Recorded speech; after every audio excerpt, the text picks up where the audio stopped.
하고 있습니다. 오늘 그 네 번째 시간입니다. 마태복음 5장 6절 의에 줄이고 목마른 자가 되겠습니다.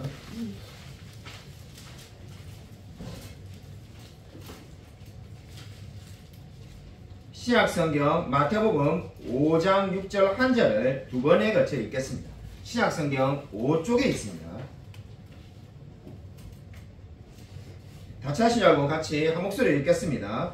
의에 줄이고 목마른 자는 복이 있나니 그들이 배부를 것이며 의에 줄이고 목마른 자는 복이 있나니 그들이 배부를 것이며. 아멘. 오늘 설교 제목은 의에 줄이고 목마른 자입니다. 우리가 익히 잘 알고 있듯이 동물들은 아프기 시작하면 아무것도 먹지 않고 굶기 시작합니다. 이러한 것을 통해서 우리가 많은 분들이 예전부터 속설이 있었는데 굶고 단식을 하면은 오히려 몸의 면역력이 좋아지고 건강해진다는 속설이 있었습니다. 물론 뭐 반대로 하루에 3끼를 꼬박꼬박 다 먹어야 건강해진다는 이야기도 있었습니다. 그래서 그런 이야기가 과학적으로 증명을 한 사람이 있는데 일본의 오스미 요시노리라는 교수님이 2016년에 노벨 의학상을 받았습니다. 그 내용은 오토파지라는 개념으로 의학상을 받았는데 우리나라 말로 번역을 하면은 자가포식 이 정도가 되겠습니다.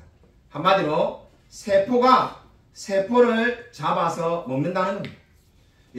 좀 더 구체적으로 말한다면은 우리가 굶었을 때 단식을 하면은 우리 몸에 있는 정상세포가 몸에 남아있는 필요없는 노폐물, 단백질 같은 거 이런 것들을 다 정리함으로써 몸이 새롭게 더 좋아진다는 내용이 오토파지가 되겠습니다. 이 개념으로 2016년에 요시노리라는 교수님이 노벨 의학상을 받았습니다. 그래서 우리가 흔히 속설로 들리는 동물이 아프면 굶기 시작하는 이유, 그리고 사람이 오히려 단식을 하면 더 건강해지는 이유를 밝혀내었습니다. 8강의 네 번째 복은 의에 줄이고 목마른 자는 복이 있다는 말로 시작하고 있습니다. 수십 년 전에 저도 모태신앙이니까는 어렸을 때부터 이 말씀을 드렸습니다. 솔직히 제가 10대 때 저도 그렇고 우리 부모님도 그렇고 의에 줄이고 목마른 자는 복이 있나니 이렇게 벌써 말을 들으면은 별로 기분이 좋지 않았습니다. 찌들린 대로 늘 가난하게 살기 때문에 배 터지도록 정말 막 실컷 먹는 게 소원인데 그래서 먹고 싶어도 먹을 수 없는 게 너무 많은데 지금 오늘 우리 예배드리기 전에 주방에 보니까 바나나가 예쁘게 있었는데 아마 정말로 어릴 때 바나나를 봤으면 그죠? 아마 정말로 미친 듯이 먹었을 겁니다. 바나나 얼마나 귀했습니까? 그래서 먹고 싶은 대로 다 먹고 살 수가 없는 시대에 줄이고 목마른 자가 복이 있다는 말이 결코 좋게 들리지 않았습니다. 근데 이제는 제가 지금 서두에서 말한 것처럼 오히려 굶으면은 더 몸이 좋아진다는 것이 이제 과학적으로 증명이 된 시대입니다. 그렇기 때문에 의에 줄이고 목마른 자는 복이 있다는 말이 결코 나쁘게 들리지가 않습니다. 근데 오늘 성경은 지금 의에 줄이고 목마른 자가 복이 있다고 말하는데 영어 성경을 보면은 다른 어떤 일보다도 옳은 일을 하고자 하는 자는 복이 있다라고 번역한 영어 성경이 있습니다. 다른 어떤 일보다도 옳은 일을 하고자 하는 자는 복이 있다. 존 넬슨 답이라는 이 세대주의 신학을 만든 사람이 있습니다. 아마 여러분에게는 우리가 쉽게 우리 휴거라는 개념, 그죠? 아마 많은 분들이 휴거를 그죠 알고 있는데 그게 또 우리 교리인 줄 알고 있는데 교리반을 안 배우신 분은 그거를 제일 처음으로 주장한 사람이 바로 아일랜드가 낳은 신학자 이 존 넬슨 다비가 되겠습니다. 더블린에 살았던 존 넬슨 다비가 바로 세대주의 신학 휴거 이론을 제일 먼저 만든 사람입니다. 근데 이 사람이 번역이 이 말씀에 대해서 줄이는 것으로는 충분하지 않다. 우리는 굶주려야 한다라고 주장하였습니다. 그러니까 단지 줄인다고 말하니까 그냥 우리의 배고픔 정도가 아니라 이 굶주림을 느끼는 그러한 상태가 되어야하는 것을 지금 성경은 말하고 있다는 거죠. 그러니까 의에 대해서 마치 굶주려가지고 우리 옛날 속담에 3일 굶어서 도둑질하지 않는 사람은 없다는 말이 있는데 그렇듯이 막 무슨 물건이든지 무슨 음식이든지 자기가 이제 먹겠다라고 하는 그런 상태가 되어야 된다는 것이 존 넬슨 다비의 번역이 되겠습니다. 지난주에도 제가 유진 피터슨을 언급했는데 유진 피터슨은 이렇게 말하였습니다. 당신이 계속 노력하여 하나님에 대해 좋은 식욕을 느낄 때 복이 있다. 그분은 당신이 먹을 수 있는 최고의 음식과 음료가 된다라고 말을 하였습니다. 유진 피터슨의 주장은 한마디로 말해서 하나님이 마치 우리가 먹을 수 있는 최고의 음식과 음료처럼 하나님을 갈망하는 상태가 의에 줄이고 목마른 자의 상태라고 번역을 하였습니다. 이 모든 것을 다 통합하여서 한마디로 이렇게 말할 수가 있겠습니다. 옳은 일을 하는 것에 우선순위를 두는 자는 복이 있나니. 그러니까 어떤 사람이 의에 줄이고 목마른 사람입니까? 옳은 일을 하는 것에 우선순위를 두고 있는 사람이 복이 있다는 겁니다. 사람은 누구나 저도 마찬가지고 자기의 이익을 위해서 본능적으로 움직입니다. 굳이 누구에게 가르쳐주지 않아도 연봉이 더 많은 직장으로 다 옮겨가게 되어 있습니다. 좀 더 좋은 직업, 좀 더 안정적인 직업, 좀 더 나에게 이익이 되는 행동. 내가 어떻게 행동하면 나에게 이익이 될까? 거의 본능에 가깝게 다 그렇게 삽니다. 그러한 본능을 제쳐두고 옳은 일에 우선순위를 두는 자는 복이 있다는 말씀이 오늘 성경이 말하는 의미가 되겠습니다. 여러분, 그렇다면 의가 무엇일까요? 옳은 일을 하는 것에 우선순위를 준 자는 복이 있다고 하는데 오늘 지금 의에 줄이고 목마른 자는 복이 있다고 말씀하고 있습니다. 의가 무엇일까요? 성경은 의에 대해서 두 가지를 늘 이야기를 합니다. 의는 신분적인 의가 있고 실제적인 의가 있습니다. 신분적인 의와 실제적인 의 두 가지가 있는데 먼저 신분적인 의가 먼저 나오고 그 다음에 실제적인 의가 나온다는 것을 여러분이 꼭 기억하시기 바랍니다. 그 순서가 바뀌면 안 되는가? 바뀌면은 카톨릭처럼 되는 겁니다. 천주교처럼 되는 거죠. 천주교가 주장하는 말을 그냥 우리가 한마디로, 물론 단순화시키면은 오해 소지가 있습니다만은 한마디로 말하면은 내가 열심히 의를 행할 때 하나님께서 우리를 의롭다고 행해 주신다는 의미가 되겠습니다. 그러니까 내가 계속 의를 추구할 때 하나님이 저와 여러분을 의인이라고 불러주시는 것이 가톨릭의 교리가 되겠습니다. 근데 우리 성경은 결코 그렇게 말하지 않습니다. 먼저 신분적인 의를 먼저 이야기하고, 그 말은 무슨 말입니까? 하나님이 먼저 우리를 의롭게 해주시고 의롭다고 칭해 주시고 난 다음에 하나님께서 이제 우리를 어떻게 하십니까? 하나님의 자녀로 삼아주시고 그 다음에 우리가 실제적인 의, 바로 그 의를 누리며 우리의 삶 가운데 사는 것을 말씀하고 있습니다. 그렇기 때문에 정말 다시 말하지만은 너무나 중요한 것은 이 의라는 것은 신분적인 의가 먼저 나와야 됩니다. 실제적인 의는 나중입니다. 이 순서가 바뀌는 것이 얼마나 위험한지를 제가 경험했던 이야기를 하나 예를 들겠습니다. 제가 이제 오래전에 다녀가지고 솔직히 다녔는지 막 기억도 가물가물할 정도로 오래전에 제가 대학을 다닐 때 군대가 면제가 돼가지고 집이 너무 어려우니까는 집이 가난해서 이 군대에 가지 않는 2년을 집에 돕기 위해서 휴학을 해야 되겠다 생각하고 제가 대학교 1학년을 마치고 주물공장에 취업을 했습니다. 그 당시에 IMF 오기 전이라서 취업이 아주 잘 됐고 월급도 많이 받았습니다. 세상에 한 달 월급이 한 학기 등록금보다 더 많았습니다. 그래서 이 주물공장에 취업해서 하루에 이렇게 12시간씩 이렇게 일을 하는데, 여러분 주물공장에 가보신 분은 알겠지만은 이 포크레인을 만드는 공장인데, 우리 포크레인 앞부분을 만드는 공장인데, 가면은 모래가 막 이 앞을 볼 수 없을 정도로 가득 차 있습니다. 모래도 그냥 모래가 아니라 다 황약 품칠된 모래가 이 눈앞에 쫙 다 날아다닙니다. 왜냐하면 계속 모래를 뿌려가지고 이게 뭡니까? 주조를 하니까요. 그래서 이 오전에 4-5시간 일하고 나면은 얼굴이 다 모래로 다 덮이고 손발 옷 전부 다 모래로 덤벅돼 있어서 그거를 이렇게 다 이제 털고 최대한 털고 이제 밥을 먹어야 되는데, 어느 날 제가 깜빡해가지고 그걸 털지 않고 그냥 식당에 간 겁니다. 근데 우리 일하는 장소에서 그 식당까지가 걸어서 10분인데 다시 와서 그걸 다 털고 깨끗하게 하고 다시 가면 20분이죠. 왔다 갔다. 근데 이 일을 힘든 일을 하시는 분들은 점심을 다 15분 정도에 빨리 먹고 나머지 점심시간을 다 낮잠을 잡니다. 피곤하니까는 한숨 자야지 오후에 일이 되지. 그냥 이 말똥하게 앉아있는 사람은 한 명도 없습니다. 근데 가만히 생각해 왔다 갔다 하면은 점심시간에 못 자겠더라고요. 그래서 자야 되는데 절대로 가면 안 되겠다. 나 조심조심 밥을 먹으면 되겠지. 그래 생각하고 이제 그냥 밥을 먹었어. 사람들이 야, 너 얼굴에 모래가 있다. 아예 압니다.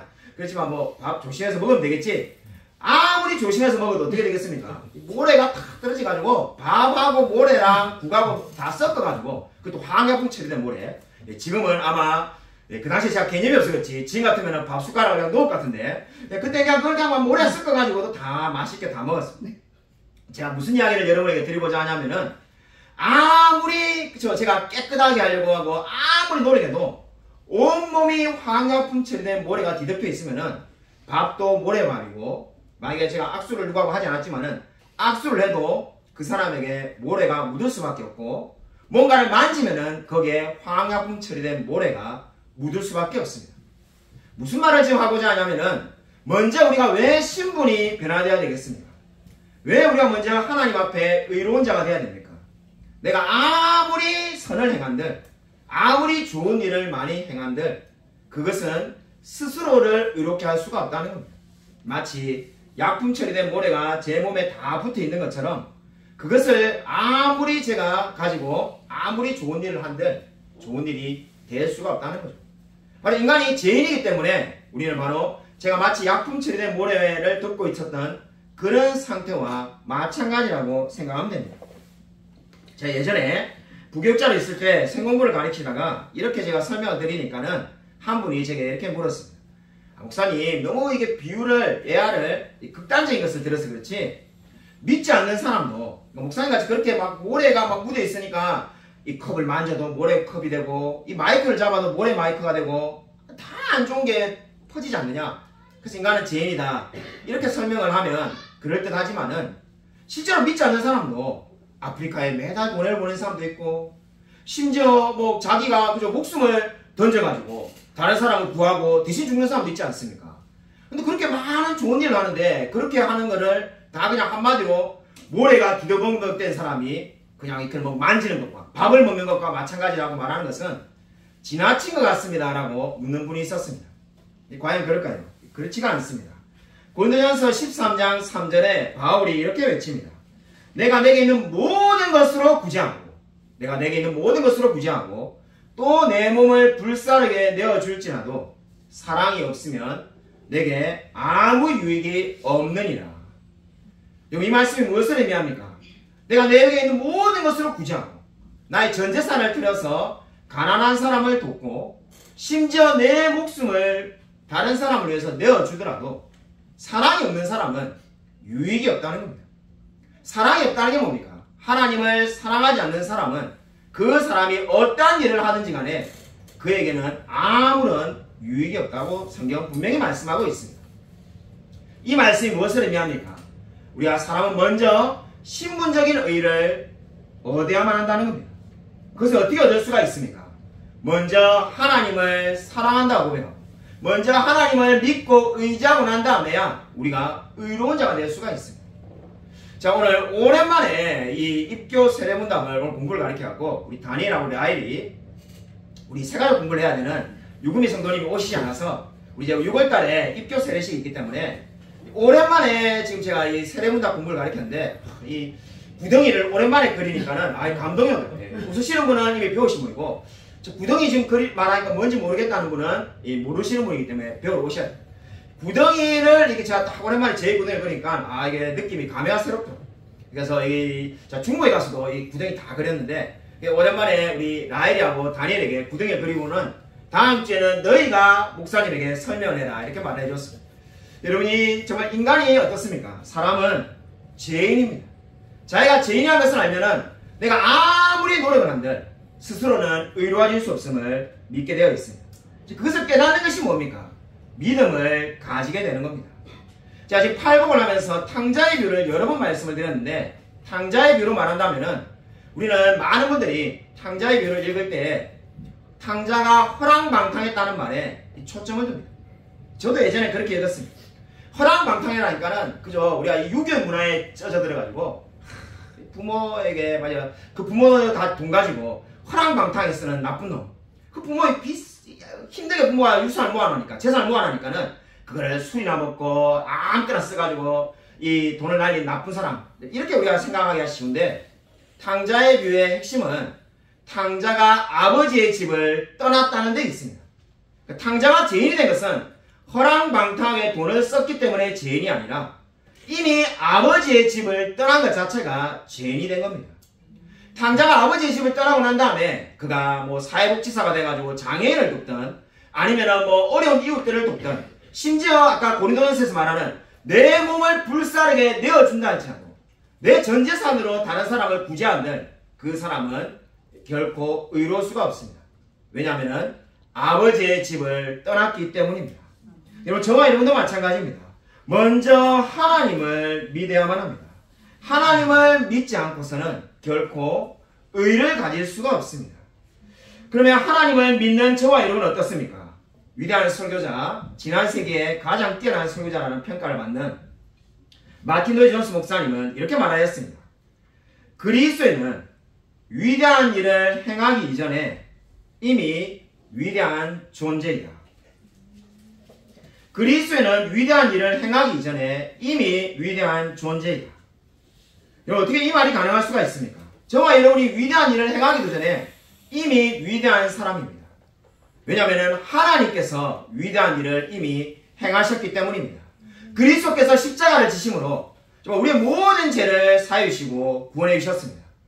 그리고 저와 여러분이 그리스도를 믿을 때 그 모든 의가 우리에게 전가되었습니다. 우리에게 옮겨졌습니다. 우리가 노력해서 쟁취한 것이 아니라 하나님이 우리가 믿을 때 그 모든 의를 우리의 것으로 옮겨다 주었습니다. 그렇기 때문에 저와 여러분이 아무 일도 하지 않는다. 정말 우리가 가난해서 그 누구도 도울 수가 없고 내가 정말 몸이 아파서 그 어떠한 봉사도 하지 못한다 할지라도 여러분이 하나님을 믿고 있다면 이미 위대한 존재가 된 줄로 믿으시기 바랍니다. 여러분 저와 여러분이 바로 이러한 사람입니다. 정말로 최근에서는 우리 애들이 정말 그리스도니까 한 1년 전, 2년 전부터 늘 고민이 많은데 그래서 정말 고민이 많습니다. 그래서 정말로 옛날 제가 19살 때 모태신앙이지만은 고3 때 극적으로 열심했는데 그때처럼 우리 애들도 꼭 열심히 해야 되는데 이런 생각이 많습니다. 그래서 가만히 곰곰이 생각하다 보니까는 이 파스칼의 팡세가 떠올랐는데 오래전에 읽었던 파스칼의 팡세에 보면은 모든 사람의 마음 속에는 하나님이 만드신 공간이 있다라는 유명한 말이 있습니다. 그리고 그것은 그 어떠한 피조물로도 채워질 수가 없고 오직 예수 그리스도를 통하여만 채워질 수 있다라고 말을 하였습니다. 사람의 마음 가운데는 하나님이 만드신 공간이 있다는 거죠. 그래서 우리가 흔히 여러분 그저 다큐멘터리든지 아니면 세상에 우리가 많은 이야기들을 듣게 되지 않습니까? 돈이 많은 사람은 그죠? 우리같이 돈이 없는 사람은 정말 돈만 한 1,000억, 1조 있으면 손이 없을 것 같은데 돈이 많은 사람들은 오히려 어떻게 말합니까? 오히려 많은 사람들이 뭐 자살하는 사람도 있고 마약하는 사람도 있고 우울해합니다. 왜 우울해할까? 돈만 있으면은 우리 내일 출근만 안 해도 그죠? 평생 먹고 살 돈이 있어서 내일부터 출근만 안 해도 행복할 것 같은데 바로 내일 은퇴 이러면 좋을 것 같은데 돈이 많은 사람은 오히려 막 허망해하고 우울합니다. 저 같은 사람은 일본도 한 번 안 갔는데 아마 내일 제가 일본 오사카 간다면은 막 신이 나서 이렇게 들떠있을 건데 오히려 우리 동생이 최근에 그런 말을 해주는데요. 자기 교회에 1년에 50번씩 일본에 가서 주말에 뭐 라면 먹고 여행하고 오는 분이 있는데 재미있어 하는 게 아무것도 없다는 거예요. 인생에 즐거운 게 없다라고 늘 말한다는 거예요. 1년에 50번을 일본에 가니까는 재밌는 게 없는 거예요. 그와 마찬가지로 뭡니까? 사람의 마음에는 하나님이 만드신 공간이 있기 때문에 모든 것을 다 가져도 하나님이 계시지 않으면 허탈할 수밖에 없습니다. 그것이 바로 뭡니까? 성경이 말하는 바입니다. 그 누구도 채워줄 수 없는 공간이 있는데 그 자리가 뭡니까? 하나님이 계셔야 할 자리입니다. 제가 오래돼가지고 이름을 잊어버렸는데 그죠? 벌써부터 이게 아직 50도 안 됐는데 이제 깜빡깜빡해가지고 옛날에는 책을 읽으면은 70 몇 쪽에 뭐가 있고 140쪽에는 뭐가 나오고 뭐 이렇게 기억했는 사람인데 이제는 뭐 이 이름이 생각 안 나다가 이번에 중간에서 그랬습니다. 이름이 생각 안 나가지고 뭐 누군가가 이래 말했는데 막 강의를 하다가 한 1시간쯤 지나니까는 이름이 막 떠오르는 거예요. 그래서 이미 딴 내용으로 넘어갔는데 아까 제가 말 안 한 이름은 무슨 이름입니다. 이래가지고 내가 왜 이러지? 뭐 이렇게 되는데 여하튼 자 오래돼서 이름을 잊어버렸지만은 영국의 유명한 추리 작가가 한 말이 있습니다. 이 추리 작가가 무명으로 평생 살다가 최고의 추리 작가가 됐을 때 인터뷰를 하는데 이 말을 남겼다고 합니다. 정상에는 아무것도 없다. 자기가 최고가 되기 위해서 평생을 노력했는데 막상 최고가 되어 보니까는 거기에는 아무것도 없다는 유명한 말을 남겼습니다. 거기에 아무것도 없다는 거죠. 자기 정말 최고가 되면은 인생이 너무나 좋을 줄 알았는데 막상 돼 보니까 아무것도 없다는 거죠. 그 말이 바로 뭡니까? 이미 파스칼이 한 말대로 인간은 하나님을 두지 않으면 마음에 채워지지 않는 공간이 있다는 겁니다. 자, 2015년에 처음으로 중국에 그저 신천에 가서 말씀을 전할 때 지금 생각해보면 정말 대단한 목사님인 게 삼자교회 목사님께서 그 이하평 목사님이 그 당시에 그 일종의 뭐 개인성 공부를 하는 모임이 있었는데 그 모임을 삼자교회에서 할 수 있도록 허락해주고 저희가 강의가 온다니까는 아예 교회 예배당을 공짜로 빌려줬습니다. 그래서 그 예배당에서 이제 이렇게 시설이 좋습니다. 그 화교성 교회가 지금 어떤가 모르겠지만은 당시 신천에서 두 번째로 큰 교회였어요. 3,000명이 모이는. 이 10년 만에 3,000명이 모이는. 개척한 지 10년 만에 3,000명이 모이는 엄청나게 큰 교회인데 거기서 건물을 빌려줘가지고 예배를 하는데 그뿐만이 아니라 그 목사님이 지금 생각하면 정말 마음이 너그러운 분인 게 주일날 교인들에게 광고해가지고 한국에서 이런 목사님 온다니까 오전에 오후에 시간 되는 사람은 가서 들으라 해가지고 그 당시 이하평 목사님 교인이 한 15명 정도밖에 안 되는데 120명이 와가지고 설교를 들었어요. 그 당시 우리 교인은 5명. 우리 교인 5명인데 소개할 때도 이하평 목사님이 5명 모인 교인에 120명을 앉혀놓고 말씀을 전했는데 자, 그 이야기를 하려고 하는 게 아니라 그때 이탈리아 유학 갔다 왔던 한 형제가 있는데 정말로 샤프하고 똑똑한 사람인데 계속 저에게 질문을 했어요. 그래서 쉬는 시간에도 화장실을 자주 가는 사람이라서 화장실을 꼭 갔다 와야 되는데 막 성경책 들고 나와가지고는 저에게 막 이렇게 묻는 거죠. 강의가 끝나면은 제가 이해 안 가는 거를 계속 따라가면서 화장실 가면 정말 끝까지 따라가면서 질문을 막 정말 쏟아내요. 몇 번을 지금 이제 헤아릴 수가 없어요. 그분이 강의가 다 끝나고 난 다음에 제가 잊지 못하는 이유가 자기들이 그 중국에서 하는 위챗 SNS에다가 뭐라고 하냐면은 내 인생의 최고의 목사를 만났다. 그래가지고 올려가지고는 이하평 목사님 그걸 보고는 이제 감동받아가지고 저한테 사진을 찍어 보내고 한국말로 번역해 줬습니다. 그래서 솔직히 그 형제가 생각이 나가지고 제가 이번에 중국에 갔을 때 그 형제는 뭘 하고 있냐. 그 당시 화교성 교회를 다니는데 삼자교회 지금도 삼자교회 다니냐니까는 이하평 목사님 교회에 잠깐 왔다는 겁니다. 잠깐 다녔다. 지금 가면 어디 가냐니까는 막 말을 이렇게 잘 아시나는 거예요. 사연이 있다는 거예요. 무슨 일이 있었냐니까는 맥도날드에서 여자를 만났다. 제가 무슨 말인가 잘 이해를 못해가지고 그 사람 결혼하지 않았냐. 제가 같이 식사도 한번 했기 때문에 아니까는 결혼하지 않으니까 결혼했는데 어느 날 이 신천에 맥도날드 갔는데 맥도날드에서 여자를 만났는데 첫눈에 반했다는 거예요. 그래서 아니 유부남이 뭐 첫눈에 반하니까는 첫눈에 반해가지고 거짓말로 자기가 이혼 소송 중이라고 거짓말하기 시작해요. 여자는 돌싱이고 자녀가 있는 돌싱인데 거짓말로 나는 곧 이혼할 거다 이래가지고 이제 둘이 불륜이 된 거죠. 그래서 아니 그 불륜이 돼서 교회를 떠났냐니까 그렇게 떠난 게 아니고 불륜이 됐는데 여자가 이제 이 남자가 유부남인 걸 알고 더 이상의 이제 이혼할 마음이 없다는 걸 알고 이제 이게 관계를 끊으라고 헤어지자고 했다. 헤어지자고 하니까는 이 남자가 이제 집착이 생겨가지고 계속 여자를 쫓아다니는데 GPS를 그 여자 차에다 붙여가지고는 어디 가는지 다 알아보고 다 따라다닙니다. 따라보고 다니다 보니까는 이 여자가 자기만 남자가 있는 게 아니라 남자가 5명이 넘잖아. 그래가지고 이 화가 나서 이 일이 다 어떻게 알려졌냐면은 이하평 목사님에게 그 일을 또 어떻게 알았냐니까는 이 남자가 막 화가 나니까 속았다 생각하고 분노가 나가지고 목사님에게 찾아와가지고 따진 거니까 이 여자가 이렇게 나쁜 여자다. 그 당시 그 여자분도 이제 이하평 목사님 온 거죠. 그래서 얼마나 나쁜 여자인지 이 여자를 알아야 된다. 이 여자는 교회에서 쫓아보내야 된다. 남자가 5명이야 됩니다. 이래가지고 막 욕을 한 거죠. 그때 이제 오늘 이하평 목사님 하신 말씀은 야 니도 이미 결혼해서 아내가 있는데 불륜이 니도 잘못되지 않았냐. 그러니까 할 말이 없는 거죠.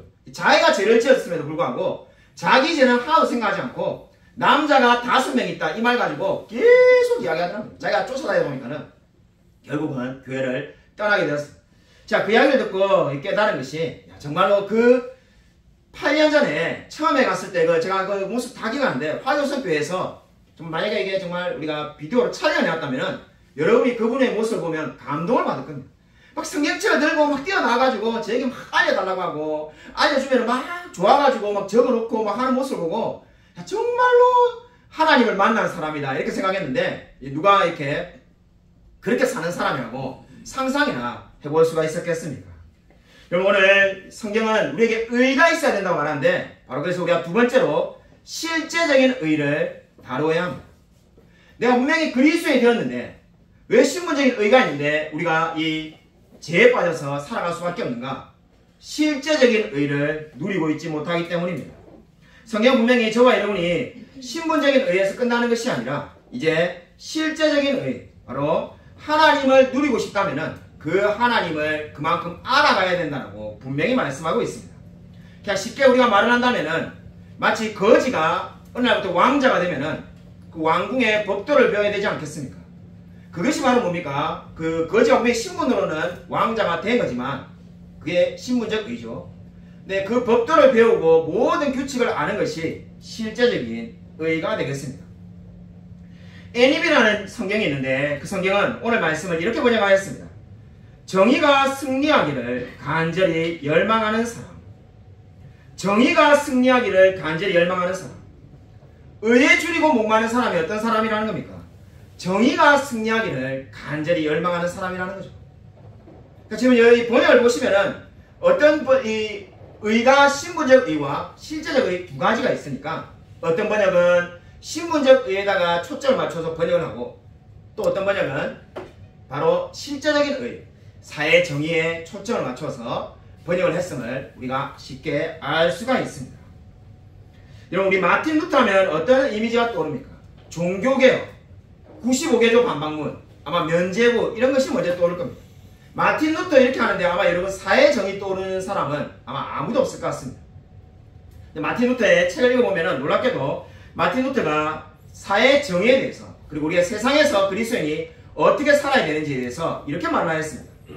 하나님께서 그리스도인에게 주신 사명은, 저 혼자만 읽은 거죠. 재미가 없는데 같이 한번 읽겠습니다. 프로이트문에 다 나와 있습니다. 같이 한번 한 목소리 읽겠습니다. 마틴 루터, 하나님께서 그리스도인에게 주신 사명은.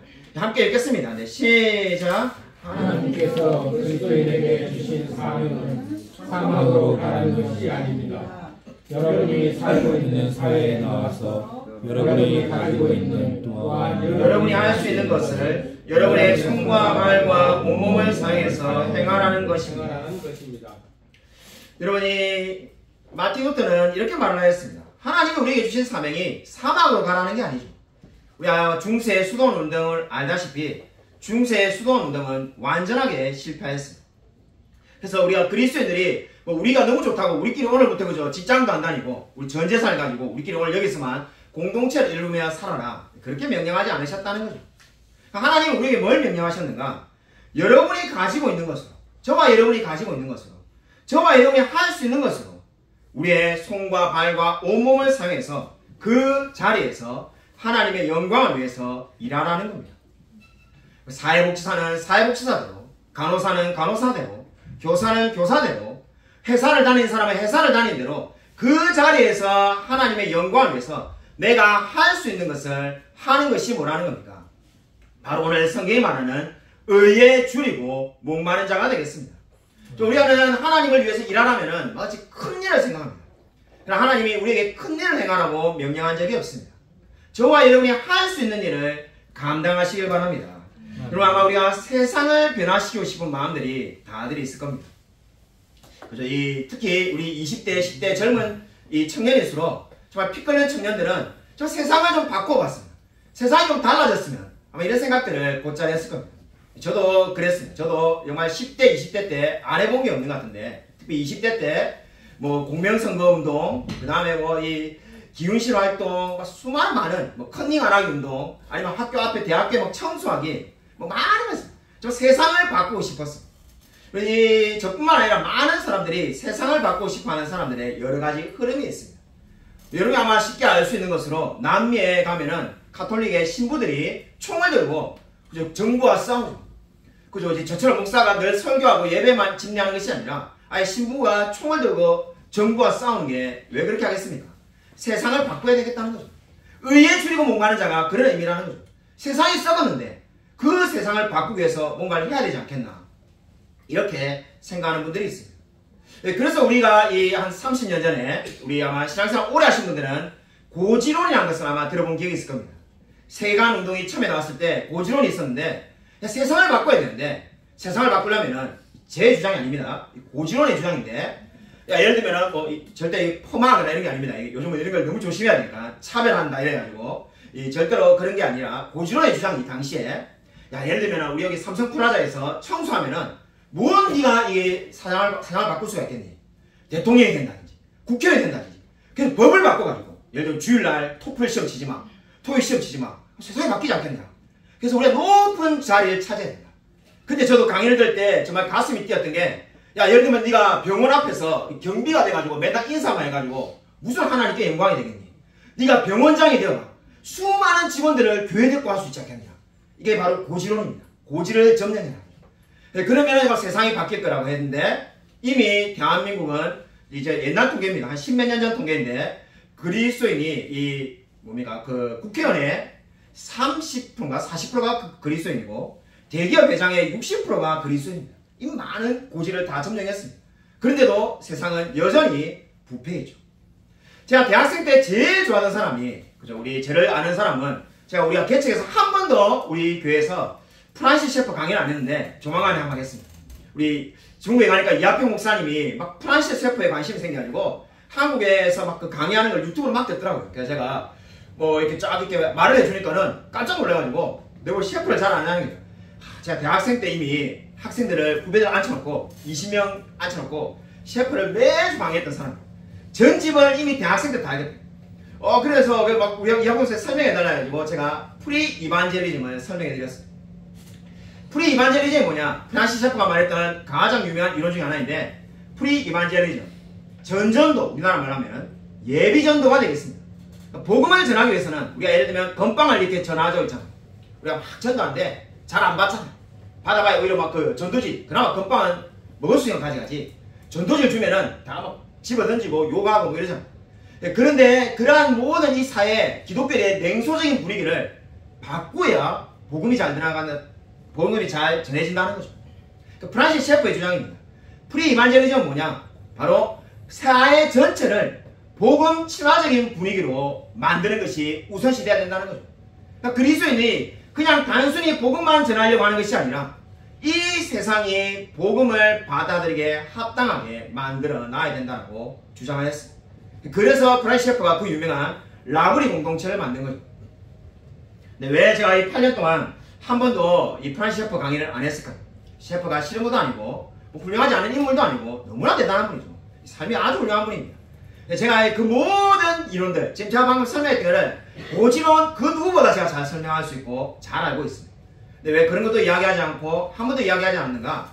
위대한 설교자 마틴 로이 존스 목사님의 설교집 읽고 생각을 다 바꾸게 되었습니다. 제가 그 언젠가 하루에 정말 2번씩 마틴 로이 존스 목사님의 설교집을 읽었을 때가 있었습니다.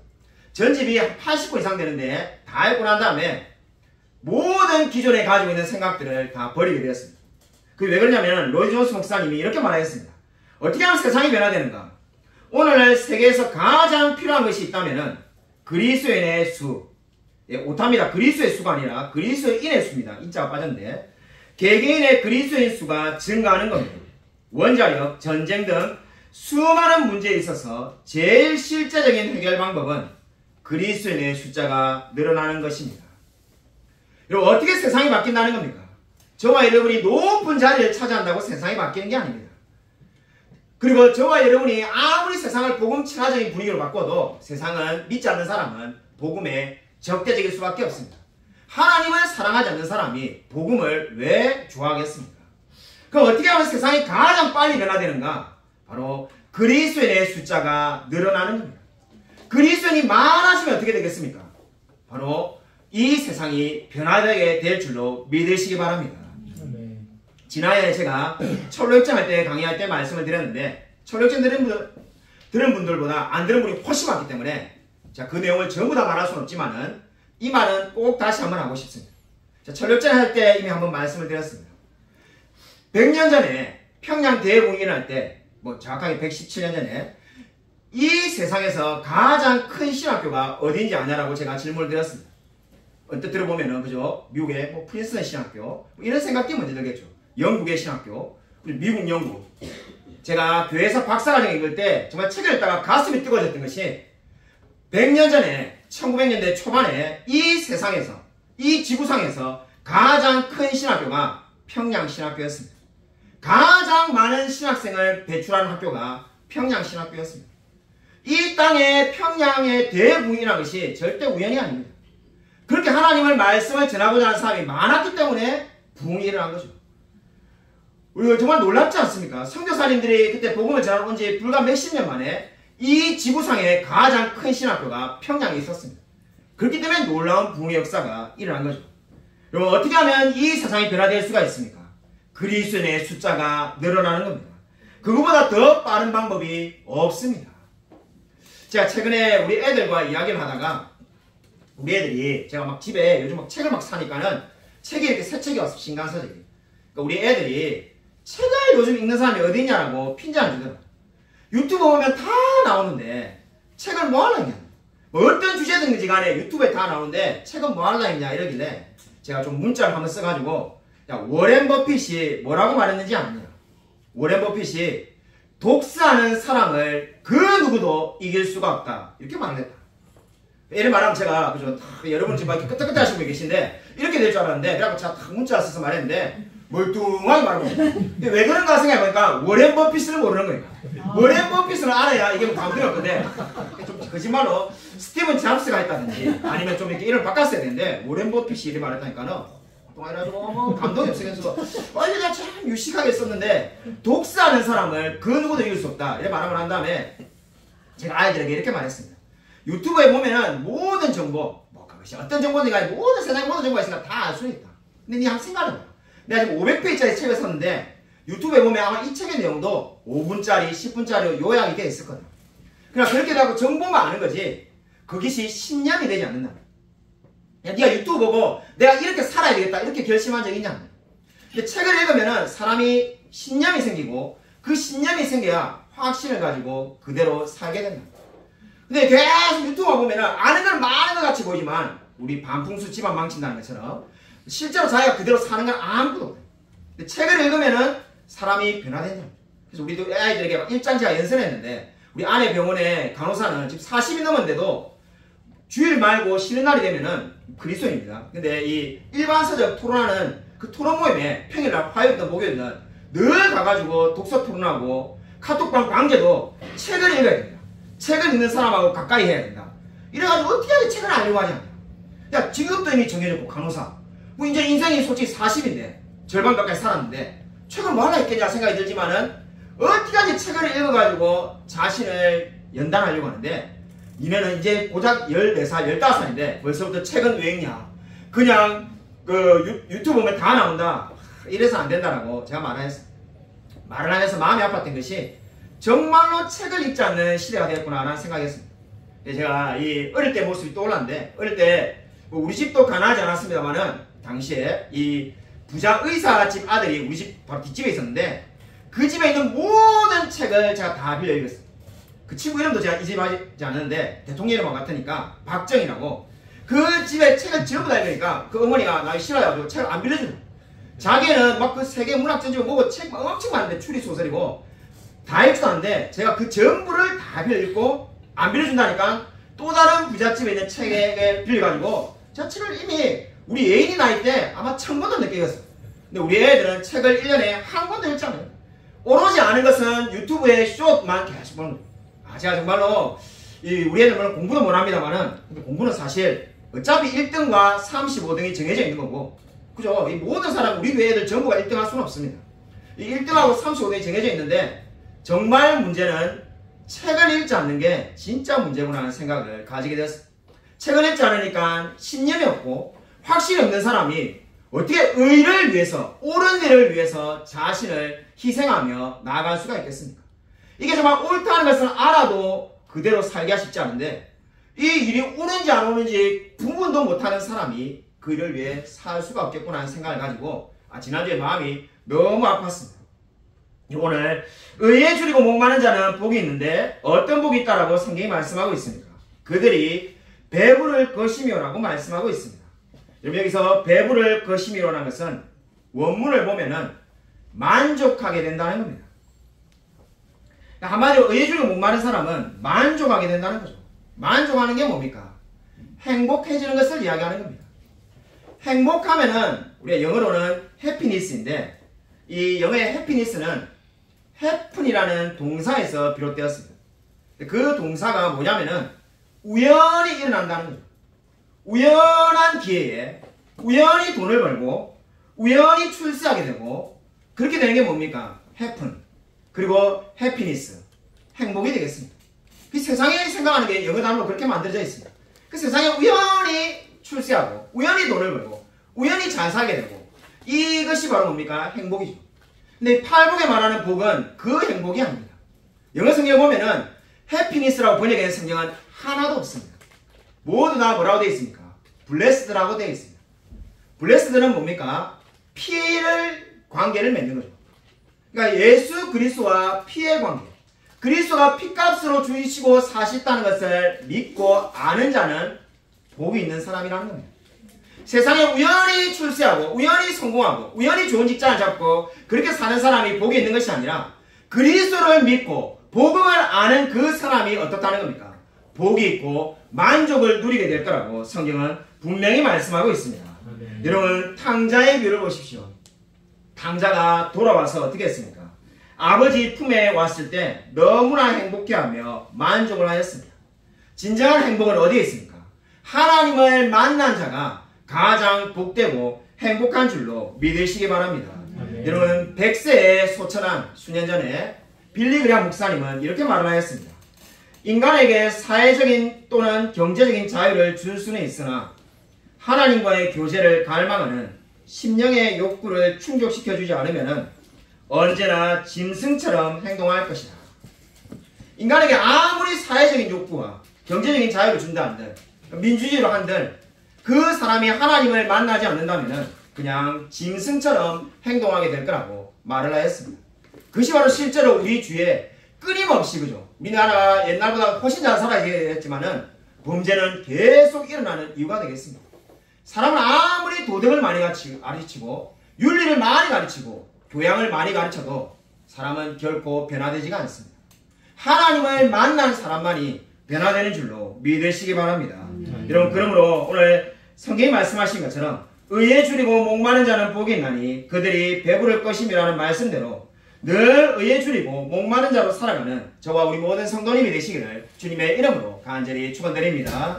오늘 이 시간에 머리에 말씀을 생각하면서 주여 한번 크게 외치고 간절히 통성을 기도하겠습니다.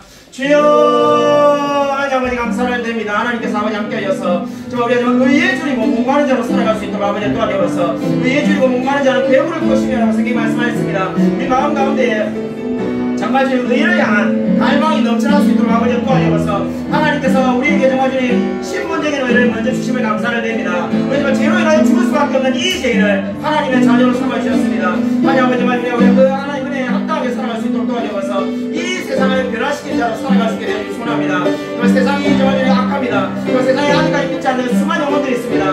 그들에게 정말 복음을 전할 수 있게 해주시고 그 세상을 변화시키며 나아갈 수 있도록 아버지 도와주셔서 하나님 함께 해주실 줄 믿습니다. 아버지 동행하여 주셔서 하나님 은혜 부어줄 줄 믿습니다. 충만케 해주셔서 하나님 동행하여 주셔서 우리가 정말 이 의에 줄이고 목마른 자로 살아갈 수 원합니다. 그저 나의 이익과 나의 유익을 위해서만 살아가는 것이 아니라 하나님의 영광을 위해서 살아갈 수 있도록 아버지 도와주셔서 하나님 충만하게 되어주길 원합니다. 아버지여 도와주셔서 하나님 함께하여 주실 줄 믿습니다. 아버지 도와주셔서 아버지 도와주님 우리 가운데 함께해 주셔서 하나님 아버지 감사를 드립니다. 의에 줄이고 목마른 자는 복이 있나니 그들이 배부를 것이며라고 말씀하였습니다. 우리가 정말 하나님께서 우리를 의인으로 삼아주신 것을 늘 감사하며 이 세상에서 옳은 일을 하는데 가장 우선순위를 두며 살아갈 수 있도록 하나님 은혜 베풀어 주셔서 늘 나의 유익과 나의 이익을 위해서만 살아가는 것이 아니라 이 세상의 옳은 일을 위해서 우리가 말씀을 위해서 담대하게 나아갈 수 있도록 하나님 함께하여 주셔서